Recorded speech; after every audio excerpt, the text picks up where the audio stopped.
भारत से शिकस्त पर चेयरमैन पीसीबी का बड़े ऑपरेशन का इंदिया। मोहसिन नकवी ने कहा, लगता था कि क्रिकेट टीम का छोटी सर्जरी से काम चल जाएगा, लेकिन भारत के खिलाफ इंतहाई खराब कारकर्दगी के बाद यकीन हो गया कि टीम में बड़ी सर्जरी की जरूरत है।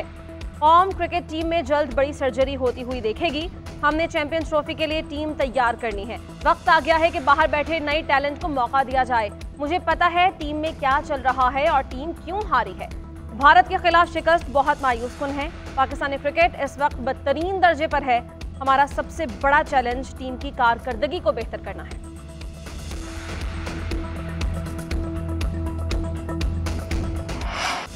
शायकीन भी कौमी टीम में तब्दीलियों के हामी। भारत से शिकस्त के बाद अपनी ही टीम पर फट पड़े। मतवालों ने शिकस्त का जिम्मेदार बाबर आजम को करार दे दिया। कहा, भारतीय टीम के सामने हमारी टीम के हाथ पांव फूल जाते हैं। बाबर आजम और मोहम्मद रिजवान अहम मैच में ढेर हो गए। कप्तान से रन्स बनते ही नहीं, कारकर्दगी सिफर है, मराद का कोई हिसाब नहीं। खिलाड़ियों ने सुस्त रवि का मुजाहरा किया। विकेटें होने के बावजूद शॉट नहीं खेले। हमारा दिल टूट गया है। अब पाकिस्तान टीम का मैच नहीं देखेंगे।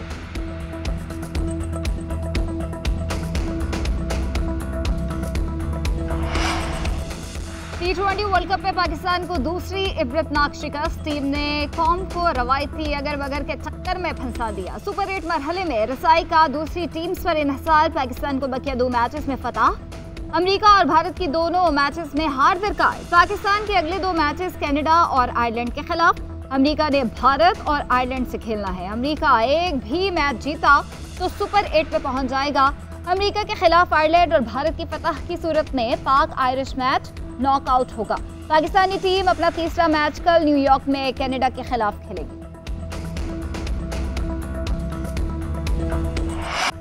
स्टेट बैंक का मॉनेटरी पॉलिसी का ऐलान। शरह सूद में 150 बेसिस पॉइंट्स कमी। स्टेट बैंक ने शरह सूद 22 से कम करके 20.5% कर दी। स्टेट बैंक के मुताबिक शरह सूद में कमी का फैसला आज होने वाले मॉनेटरी पॉलिसी कमेटी के इजलास में किया गया। एलामिया के मुताबिक सख्त ज़रूरी पॉलिसी और ग़िज़ाई अशिया की कीमतों में कमी से महंगाई तेजी से कम हुई। अप्रैल में 17.3% पर रहने वाली उमूमी महंगाई की शरह गुज़श्ता माह के दौरान 11.8% पर आई।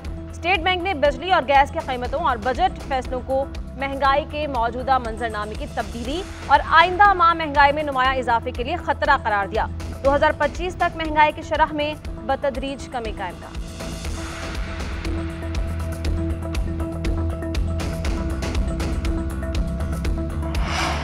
हुकूमत ने 1.5 लाख मेट्रिक टन चीनी बरामद करने की इजाज़त दे दी। हुकूमत और शुगर मिल्स एसोसिएशन के दरमियान मुआहिदे पर दस्तखत। मजीद चीनी की बरामद का फैसला मार्केट में चीनी की कीमतों को मद्देनजर रखकर किया जाएगा। चीनी की एक्स मिल कीमत 140 रुपये फ़ी किलो से ऊपर नहीं जाएगी। वज़ीर सनअत व पैदावार राना तनवीर हुसैन कहते हैं, चीनी के स्टॉक की दस्तयाबी और कीमतों में इस्तेहकाम यकीनी बनाया जाएगा। एक्स मिल चीनी की कीमत में किसी सूरत इजाफा नहीं किया जाएगा।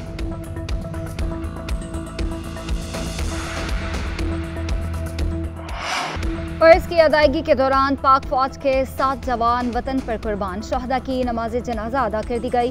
कैप्टन मोहम्मद फराज की नमाज जनाजा छूनिया में अदा की गई। वज़ीर आज़म शहबाज शरीफ, वफाकी वज़ीर इत्तलात और अस्करी हुकाम की शिरकत।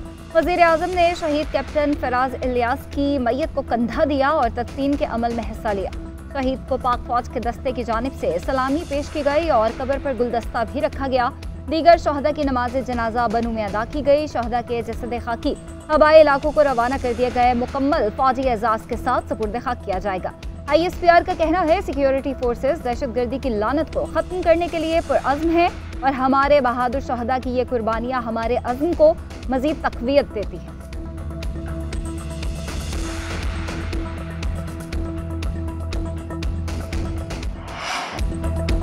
वज़ीर आज़म शहबाज शरीफ का शहदा के लवाहिकीन से इज़हार ताज़ियत। कैप्टन फराज इलियास शहीद की वालिदा से गुफ्तगू करते हुए कहा कि अल्लाह ताला किसी किसी को ये अजीम मकाम बख्शता है। कुरान मजीद में फरमान है कि शहीद को मुर्दा मत कहो, ये जिंदा है। शहीद कैप्टन फराज इलियास सारे खानदान के लिए जन्नत में मकाम बना गए। पाक फौज के हज़ारों जवानों ने जान का नजराना पेश किया। यकीन दिलाता हूँ कि शहीद की अजीम कुर्बानी रायगा नहीं जाएगी। पूरी कौम कानून नाफिज करने वाले इदारों के निडर जवानों के साथ है। हम दहशतगर्दों को कैफर किरदार तक पहुंचाकर ही दम लेंगे। वज़ीर आज़म ने गांव का नाम शहीद कैप्टन फराज इलियास के नाम से मंसूब किया।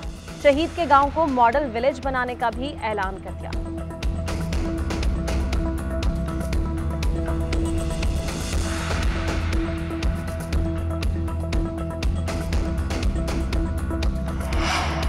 आए नफरत को उम्मीद में बदल दें। सदर नून लीग मियां नवाज शरीफ की भारतीय वजीर आजम को पेशकश। नवाज शरीफ की नरेंद्र मोदी को तीसरी बार वजीर आजम बनने पर मुबारकबाद। कहा, जनूबी एशिया के 2 अरब लोगों की तकदीर संवारने के लिए इस मौके को गनीमत जाने। भारतीय वजीर आजम का नवाज शरीफ के तहनीती पैगाम का खैर मकदम। कहा, आपके पैगाम को सराहता हूँ। हिंदुस्तान के लोग हमेशा अमन और सलामती के साथ हैं। अपने लोगों की भलाई और सलामती को यकीनी बनाना हमेशा हमारी तरजीह रहेगी। वज़ीर आज़म शहबाज शरीफ की भी नरेंद्र मोदी को वज़ारत उज़्मा का हल्फ उठाने पर मुबारकबाद, नेक तमन्नाओं का इजहार। उधर नरेंद्र मोदी की ज़ेर सदारत काबीना का इजलास, काबीना में 30 वज़रा और 41 वज़राए मुमलिकत शामिल। पुराने वज़ीरों को ओहदों पर बरकरार रखा गया।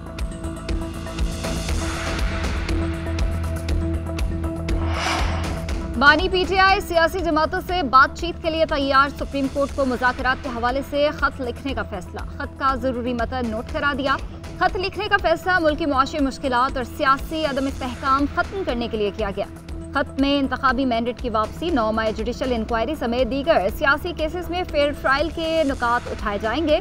नैब तरमीमी केस में सुप्रीम कोर्ट के जजेस ने बानी पीटीआई को सियासी जमातों से बातचीत का मशवरा दिया था।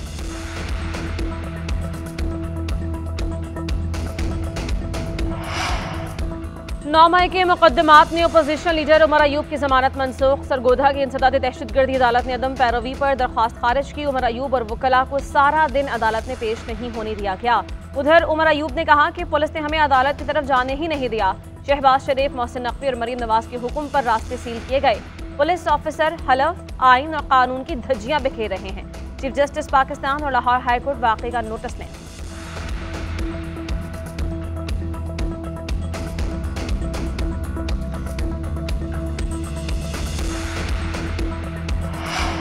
उमर अयूब को अदालत जाने से रोकने पर अपोजिशन का कौमी असम्बली में एहतजाज। ऐवान से वॉकआउट। साबिक स्पीकर असद कैसर कहते हैं, उमर अयूब और 4 अरकान कौमी असम्बली को अदालत के सामने रोकने की मजम्मत करते हैं। क्या पंजाब में मार्शल लॉ लगा हुआ है?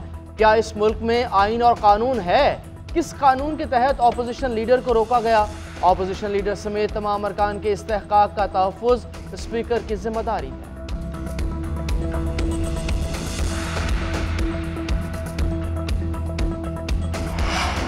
इस्लामाबाद में मुस्लिम लीग नून के MNAs की ट्रिब्यूनल तब्दीली की दरख्वास्तें मंजूर। इलेक्शन कमीशन ने महफूज फैसला सुना दिया। लीगी अरकान की दरख्वास्तें दूसरे ट्रिब्यूनल्स को भेजने का फैसला। मुस्लिम लीग नून के अंजुम वकील तारिक फजल चौधरी, खरम नवाज ने election tribunal justice Tariq Mahmood Jahangiri पर अदम एतमाद किया था। इलेक्शन कमीशन ने जुम्मे को फैसला महफूज किया था।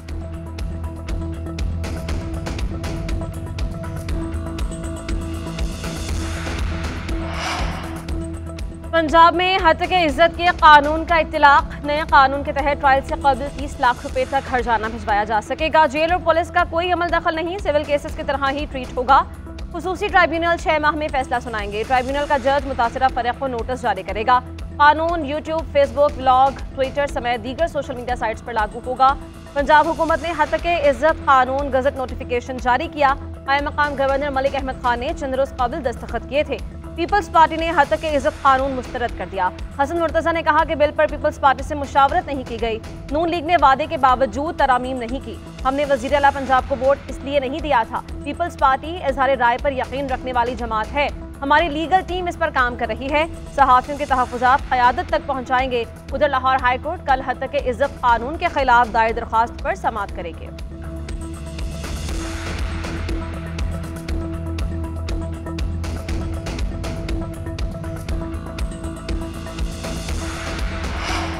सोशल मीडिया पर कोई कंट्रोल नहीं, इसीलिए हत्या इज्जत कानून लाना ज़रूरी है। कोई भी किसी पर किसी भी किस्म का इल्ज़ाम लगा देता है और कोई पूछने वाला नहीं। पाकिस्तान में लोग हत्या इज्जत के केसेस बरतानिया जाकर लड़ते हैं क्योंकि उन्हें यहाँ इंसाफ की उम्मीद नहीं होती। वज़ीर इत्तलात अता तारड़ की न्यूज़ कॉन्फ्रेंस। कहा, पाकिस्तान की तरक्की मुल्क दुश्मनों को हज़म नहीं हो रही। दुश्मन चाहते हैं मुल्क में अमन कायम ना हो।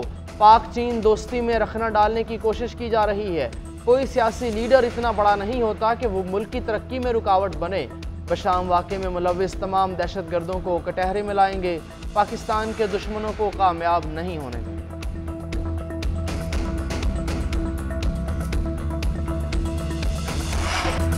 पीपल्स पार्टी हत्या-ए-इज्जत कानून का हिस्सा नहीं बनी। गवर्नर पंजाब के पास बिल गया तो उन्होंने दस्तखत नहीं किए। वज़ीर इत्तलात सिंध शर्जील इनाम मेमन कहते हैं, बानी पीटीआई की हुकूमत पीका कानून लाई थी।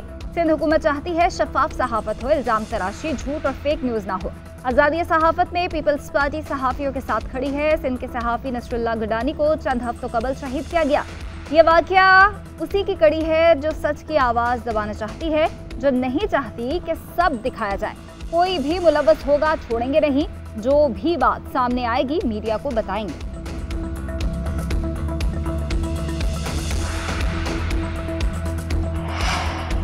सेनेटर शिबली फराज के घर पर सीडीए के ऑपरेशन की सेनेट में गूंज। चेयरमैन सेनेट की कल तक रिपोर्ट जमा करवाने की हिदायत। सेनेटर सैफुल्लाह भुट्टो ने मामला इस्तेहकाक कमेटी को भेजने की तजवीज़ दे दी। विफाकी वज़ीर कानून आज़म नज़ीर तारड़ ने कहा कि शिबली फराज के घर के वाक़े का सुनकर दुख हुआ। इस्लामाबाद इंतजामिया और वज़ारत दाखिला से पूछकर ऐवान को आगाह करूंगा। सेनेटर शिबली फराज ने कहा कि इस तरह के वाक़यात हमारे हौसले पस्त नहीं कर सकते। सेनेटर नसीमा एहसान ने कहा, तुर्बत में मेरे घर पर दस्ती बम का हमला किया गया। हुकूमत से कोई मदद और हमदर्दी नहीं चाहिए। जब हम महफूज नहीं तो बाकी शहरियों का क्या होगा। आज़म नज़ीर तारड़ ने कहा, वज़ीर आला बलूचिस्तान से बात करूंगा।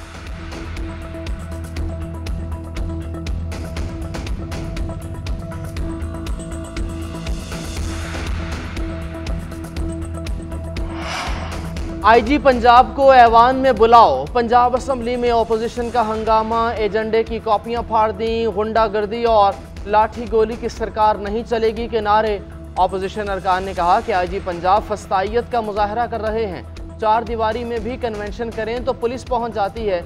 ऐवान में तलब ना किया गया तो इजलास नहीं चलेगा। अपोजिशन का ऐवान से वॉकआउट।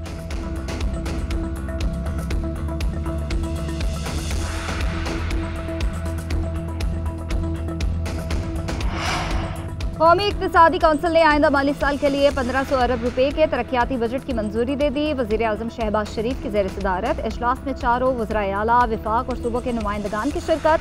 बजट दस्तावेजात के मुताबिक 5 साला मनसूबाबंदी की भी मंजूरी दी गई। आइंदा साल 3.6% और 2029 में 6% ग्रोथ होगी। ज़राअत की ग्रोथ 2% और सनती नमू का हदफ 4.4% रखा गया है। बरामदात का हदफ $40.5 अरब और दरामदात का हदफ $68 अरब रखने की मंजूरी है। सेहत के लिए 45 अरब रुपए और तालीम और हायर एजुकेशन के लिए 93 अरब रुपए का तरक्याती बजट होगा। आइंदा माली साल समंदर पार पाकिस्तानियों की तरसीलात ज़र का हदफ $30.2 अरब मुकर्रर। फ्रंट अकाउंट खसारे का हदफ 3.7% मुकर्रर करने की मंजूरी। केपी में इंतज़ाम शुदा इजला के लिए 64 अरब रुपए तरक्याती मंसूबे मंजूर। आज़ाद कश्मीर और गिलगित बल्तिस्तान के लिए 75 अरब रुपए का तरक्याती बजट रखा गया। आइंदा बजट में मोबाइल फोन्स महंगे होंगे। दरामदी मोबाइल फोन्स पर टैक्स बढ़ाने की तजवीज़। ज़राए एफबीआर के मुताबिक दरामदी फोन्स पर फेडरल एक्साइज ड्यूटी आयद करने की तजवीज़ है। लग्जरी मोबाइल फोन्स पर पीटीए टैक्स बढ़ाने की भी तजवीज़ ज़ेर गौर। पहले से 25% जीएसटी आयद होने के बायस मजीद टैक्स मुश्किल है। तारीख में पहली मरतबा 2000 अरब रुपए के नए रेवेन्यू इक़दाम लिए जाएंगे।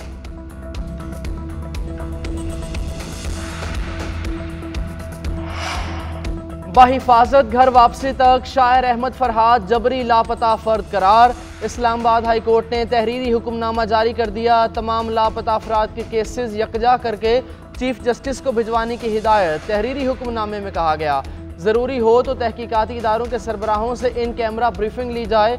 रजिस्ट्रार ऑफिस तमाम मुकदमात चीफ जस्टिस के पास भेजें। बड़े बेंच तश्कील देकर मुफाद आमा के मसले को बेहतर तरीके से निपटाया जाए। ऐसे मुकदमात की मीडिया पर रिपोर्टिंग न करने का भी हुक्म जारी किया जाए। कौमी सलामती से मुतालिक तमाम मुकदमात को इन कैमरा समात के लिए मुकर्रर किया जाए। अदालत ये दरख्वास्त हिदायत के साथ निपटाती है। उधर मुजफ्फराबाद की अदालत में पुलिस ने नामुकम्मल चालान पेश किया। अदालत का 24 जून तक अहमद फरहाद को जेल मुंतकिल करने का हुक्म। 9 मई के 2 केसेस में पीटीआई के 60 कारकुन बाइज्जत बरी। सरगोदा की इंसदाद दहशतगर्दी अदालत ने मियां बाली के 2 मुकदमात का फैसला सुना दिया। एक मुकदमे में 35 और दूसरे में 25 अफराद नामजद थे। अदालत ने तमाम मुल्ज़िमान को मुकदमात से खारिज कर दिया। उधर गुजरावाला की एटीसी ने 9 मई के मुकदमात में सनम जावेद का मजीद 4 रोज़ा जिस्मानी रिमांड दे दिया। 14 जून को दोबारा पेश करने का हुक्म। सनम जावेद को सरगोदा में रिहाई के बाद गुजरावाला पुलिस ने गिरफ्तार कर लिया था।